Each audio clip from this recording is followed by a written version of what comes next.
Hey everyone, welcome back to the channel. Today we're diving into a topic that can absolutely transform your financial future. What to do every time you get paid. I'm going to share with you the millionaire payday routine that has helped me and countless others build wealth and achieve financial freedom. Now, I know what you're thinking. Another video about saving money? Boring. But trust me, this isn't just about pinching pennies.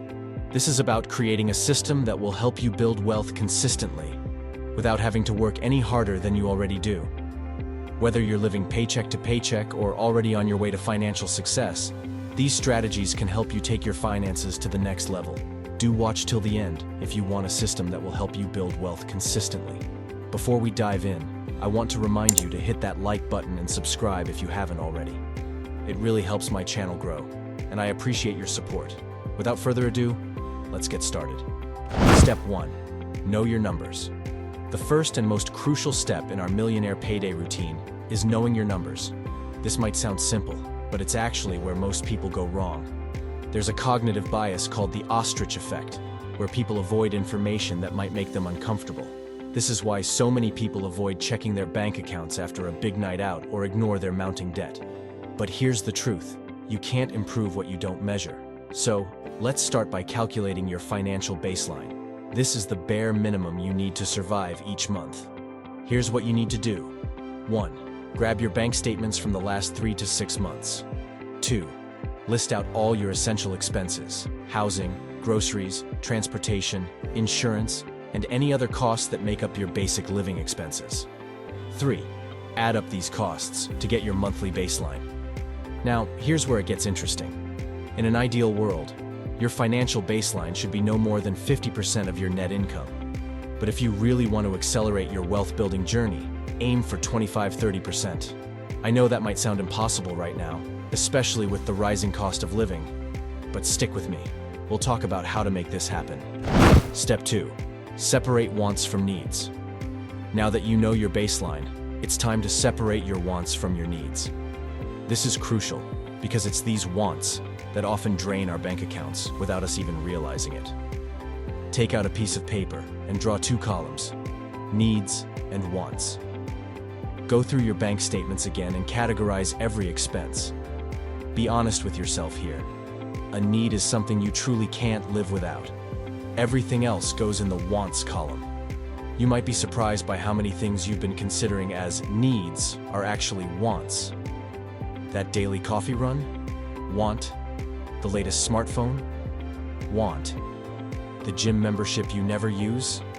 Definitely a want. Now, I'm not saying you need to cut out all your wants. Life is meant to be enjoyed after all. But being aware of where your money is going is the first step to taking control of your finances. Step 3. Pay yourself first. This is where the magic happens. As soon as you get paid, before you spend a single dollar on anything else, pay yourself first. This means setting aside a portion of your income for savings and investments. In an ideal world, you should aim to save and invest at least 20–30% of your income. If that sounds impossible right now, start with whatever you can, even if it's just 5%, and gradually increase it over time. Here's how to allocate this money. 1. Emergency fund. First, focus on building an emergency fund. This should be 3 to 6 months of your baseline expenses, saved in a high-yield savings account. This is your safety net for unexpected expenses or income loss. 2. Debt repayment. If you have high-interest debt, like credit card debt, prioritize paying this off after you've built a small emergency fund. Use either the debt avalanche method, paying off the highest interest debt first, or the debt snowball method, paying off the smallest debts first for psychological wins. 3. Retirement accounts. Once you've tackled high-interest debt, start maximizing your retirement accounts. This includes your 401k, especially if your employer offers matching contributions. That's free money. And individual retirement accounts, IRAs. 4. Additional investments. If you still have money left after maxing out your retirement accounts, consider opening a taxable brokerage account for additional investments. Remember, the key here is automation. Set up automatic transfers on payday so this money is whisked away before you even have a chance to spend it. Step 4. Invest in yourself. Now, here's something that often gets overlooked in financial advice: investing in yourself. This is arguably the most important investment you can make because it has the potential to increase your earning power dramatically. Allocate a portion of your income, even if it's just 5%, to personal development. This could include 1. Education, online courses, certifications, or even going back to school. 2. Skills development, learning new skills that can make you more valuable in your career. 3. Health and wellness, a gym membership, healthy food, or therapy sessions. Networking, attending industry events or conferences. Remember, your earning potential is always higher than your saving potential. By investing in yourself, you're setting yourself up to earn more in the future, which will make all your other financial goals easier to achieve. Step 5.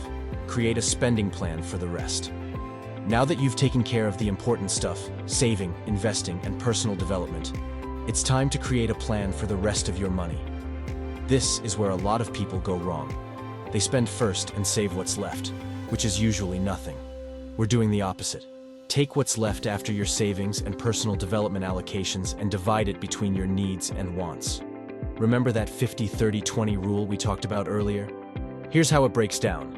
50% for needs, or less if you can manage it. 30% for wants. 20% for savings and investments. We've already taken care of this. If you find that your needs are taking up more than 50% of your income, it's time to look for ways to reduce these costs. Can you find a cheaper place to live? Can you reduce your transportation costs by carpooling or using public transit? Every dollar you save on needs is a dollar you can put towards your financial goals. Step 6. Automate everything. One of the best ways to ensure you stick to your financial plan is to automate as much as possible. This removes the temptation to spend money that should be going towards your goals. Here's what you should automate. 1. Savings transfers.